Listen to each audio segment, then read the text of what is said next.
بسم اللہ الرحمن الرحیم۔ آپ سب کی خدمت میں گلگت بلتستان کے ضلع گانچھے سے ساغر سرموی سلام عرض کرتا ہے۔ حلقہ ارباب ذوق لاہور کے ذریعے اہتمام منعقدہ عالمی آن لائن مشاعرے کے لیے ایک غزل پیش خدمت ہے۔ عرض کیا ہے: الجھائے گئے ایسے تقدیر کے چکر میں، اب کوئی نہیں پڑتا تدبیر کے چکر میں، محنت کا مشقت کا کوئی بھی نہیں قائل، ہر کوئی لگا ہے بس تقریر کے چکر میں،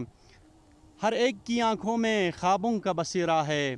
کوئی بھی نہیں لیکن تعبیر کے چکر میں، وائس کو عبادت کی اللہ ہی جزا دے گا، وہ کیوں ہے بلا اس کی تشہیر کے چکر میں، یا رب تیرے قرآن پہ کیسے ہو عمل پیرا، کھوئی ہے ابھی امت تفسیر کے چکر میں، کوئی نہ کسر چھوڑی تخریب میں لوگوں نے، آئے تو بظاہر تھے تعمیر کے چکر میں، دیتے ہیں دعائے بت ہم روز جنہیں ساغر، وہ تو ہے ستاروں کی تسخیر کے چکر میں۔